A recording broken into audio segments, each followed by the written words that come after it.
Assalamualaikum warahmatullahi wabarakatuh. Halo semua, hari ini saya akan menjelaskan tentang laporan pemantauan dan pengelolaan lingkungan hidup di rumah sakit. Sebelumnya, izinkan saya untuk memperkenalkan diri. Nama saya Sabrina Arimbi dengan NIM 2413451009 dari Program Studi Sanitasi Program Diploma 3 Jurusan Kesehatan Lingkungan dengan dosen pengampu mata kuliah Kapita Selekta yaitu Bapak Imam Santosa, SSIT MT.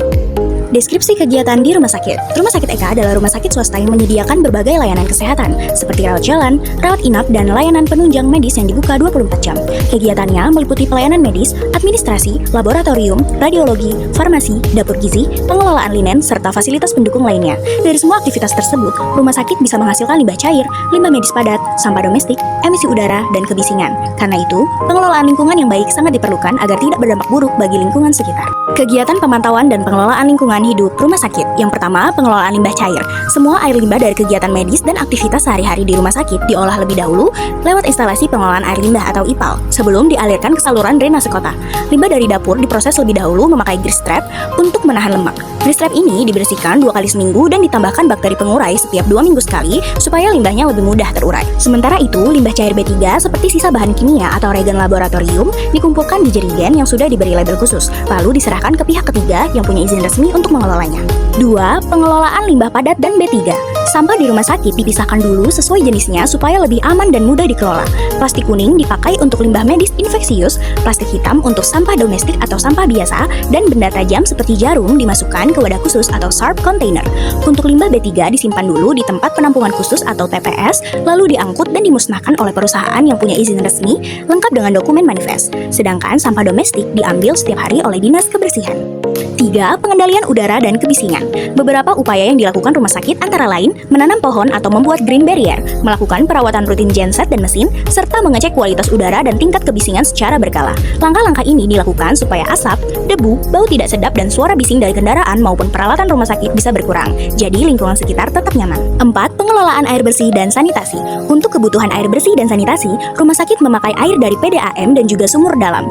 Airnya disaring dulu pakai sand filter atau carbon filter supaya lebih bersih. Beberapa ruangan khusus seperti hemodialisis, laboratorium, ICU, dan CSSD menggunakan air dengan sistem RO atau reverse osmosis karena butuh kualitas air yang lebih steril. Selain itu, ground tank dan roof tank dibersihkan secara rutin, dilakukan inspeksi sanitasi berkala, dan ditentukan juga titik-titik pengambilan sampel air untuk pengecekan kualitasnya. Selanjutnya, kegiatan pemantauan lingkungan atau monitoring berkala. Pemantauan dilakukan supaya pengelolaan lingkungan di rumah sakit tetap berjalan dengan baik dan sesuai aturan. Yang dicek meliputi kualitas air limbah dari outlet IPAL, kualitas air bersih dan air tanah, kondisi udara sekitar dan emisi dari genset, tingkat kebisingan di area bekerja, serta jumlah limbah B3 dan sampah domestik yang dihasilkan. Pengecekan ini dilakukan secara rutin, biasanya setiap 6 bulan atau disesuaikan dengan jenis parameternya.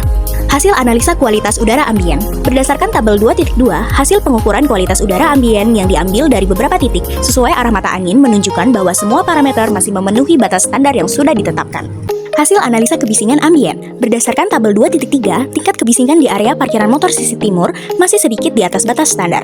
Kemungkinan penyebabnya karena lokasi rumah sakit Eka dekat dengan jalan raya utama, ditambah aktivitas pembangunan dan lalu lalang kendaraan yang cukup ramai di sekitar area tersebut. Walaupun begitu, kebisingan ini belum menimbulkan gangguan karena sejauh ini tidak ada keluhan dari pasien, karyawan maupun masyarakat sekitar. Hasil analisa kualitas sumber emisi tidak bergerak. Berdasarkan tabel 2.4, hasil pengukuran emisi udara dari genset menunjukkan kalau semua parameternya masih dalam batas aman sesuai standar yang ditetapkan. Pengambilan sampelnya dilakukan siang hari saat cuaca cerah. Jadi, proses pengukurannya bisa berjalan lancar dan hasilnya lebih optimal. Hasil analisa kebisingan lingkungan kerja. Berdasarkan tabel 2.5, tingkat kebisingan di ruang laboratorium masih sedikit di atas batas standar. Sumber suaranya berasal dari mesin-mesin laboratorium dan aktivitas karyawan saat bekerja. Meski begitu, tingkat kebisingannya masih tergolong aman sesuai aturan Kepmenaker nomor 51 tahun 1999, yaitu maksimal 85 desibel untuk waktu kerja 8 jam. Jadi, sejauh ini belum beresiko bagi petugas. Hasil analisa kualitas udara lingkungan kerja. Dari hasil analisa pengukuran kualitas udara pada lingkungan kerja atau tabel 2.6 di ruang dapur dan CSSD, diketahui bahwa seluruh hasil memenuhi baku mutu yang telah ditetapkan.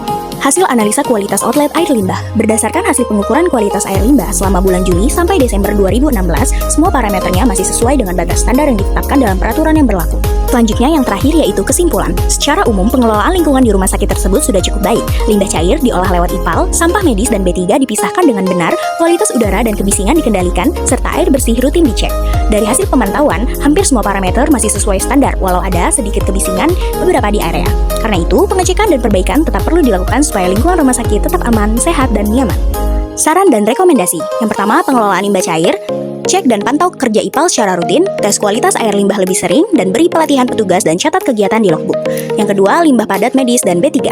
Pisahkan sampah sesuai jenis dan warna kantong, ingatkan dan edukasi petugas secara berkala, terapkan prinsip 3R untuk sampah non-medis, lakukan pengecekan rutin di TPS B3.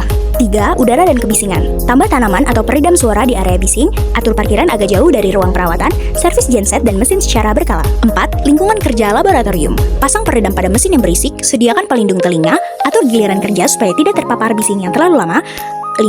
Air bersih dan sanitasi. Periksa kualitas air secara rutin, bersihkan tandon sesuai jadwal, siapkan cadangan air bersih jika terjadi gangguan. 6. Monitoring lingkungan. Lakukan pengecekan lingkungan lebih sering, simpan data secara digital biar rapi, evaluasi dan laporkan hasilnya secara berkala untuk perbaikan. Baik, sekian yang bisa saya sampaikan, semoga bermanfaat. Terima kasih. Saya akhiri, wassalamualaikum warahmatullahi wabarakatuh.